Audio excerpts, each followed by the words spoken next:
इच्छाशक्ति बदलाव लाने का साधन है।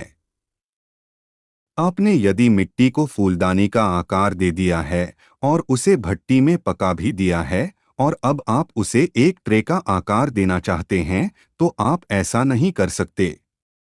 पर यदि आप उस फूलदानी को चूर चूर कर पीस डालें और उस पाउडर को नई मिट्टी में मिला दें, तो आप उसे ट्रे का आकार दे सकते हैं। उसी प्रकार जब कोई बुरी आदत आपके मन में पक्की बैठ जाती है और आप उसे बदलना चाहते हैं, तो आपको अपनी प्रबल इच्छा शक्ति से उसे चूर चूर करना होगा और तब उसे नए अच्छे कार्यों में लगाना होगा, जिनसे नई अच्छी आदतों का निर्माण हो सके। प्रबल इच्छा शक्ति का अर्थ है दृढ़ आत्मविश्वास। जिस क्षण आप अपने अंतःकरण में कहते हैं, मैं इस आदत से बंधा हुआ नहीं हूं, और सचमुच आपका मतलब वही रहता है, उसी क्षण वह आदत नष्ट हो जाएगी।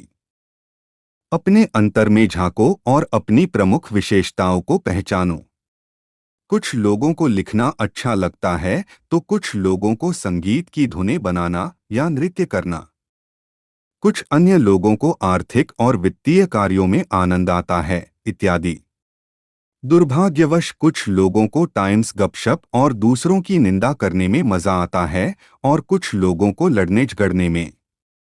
आप में जो कुछ भी अच्छा हो उसे बदलने का प्रयास मत कीजिए, परंतु जो काम आप अपनी आंतरिक इच्छा के विरुद्ध करते हैं और करने के बाद दुखी होते हैं, उनसे आपको अपना पीछा छुड़ाना होगा। परंतु कैसे?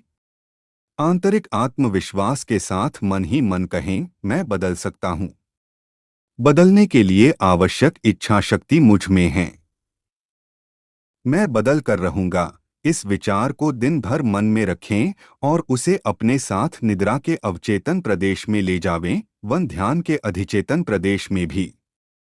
उदाहरण के लिए, आपकी समस्या यदि यह है कि आपको बार बार गुस्सा आता है और शांत होने के पश्चात आपको इस बारे में बुरा भी बहुत लगता है, तो प्रत्येक दिन सुबह और रात को गुस्सा न आने देने का दृढ़ निश्चय करें और अपने मन पर ध्यानपूर्वक नजर रखें। पहला दिन कुछ मुश्किल प्रतीत होगा, पर दूसरा दिन उससे थोड़ा आसान लगेगा। तीसरा दिन उससे भी आसान होगा। कुछ दिन इस तरह बीतने के बाद आपको विजय संभव प्रतीत होगी। यदि आप यह प्रयास जारी रखें, तो 1 साल के भीतर ही आप बदले हुए इंसान होंगे। बचपन में किसी भी अन्याय पर मुझे बहुत गुस्सा आता था। एक दिन मैंने देखा कि यह तो मूर्खता है। मैं अपने गुस्से को प्रदर्शित कर 1 मिनट में संसार को तो नहीं बदल सकता। मैंने दोनों हाथ उठाकर प्रतिज्ञा की, अब मैं कभी गुस्सा नहीं करूंगा। तब से मुझे अंदर से कभी गुस्सा नहीं आया, जबकि आवश्यकता पड़ने पर मैं बाहरी रूप से गुस्सा प्रदर्शित कर सकता हूं।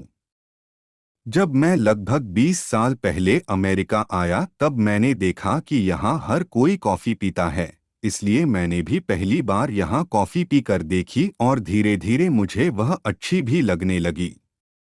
यह आदत न बन जाए, इसलिए मैंने नियम बना लिया कि मैं अकेले में कभी कॉफी नहीं पीऊंगा।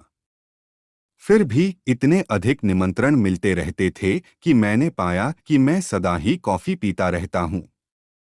एक दिन मैं एक रेस्टोरेंट में अकेला खाना खा रहा था और मैंने देखा कि मुझे कॉफी की बड़ी याद आ रही है।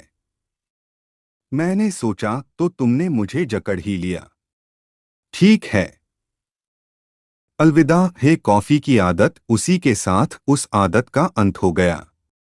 पिछले 20 साल में मैंने एक बार कॉफी का स्पर्श तक नहीं किया।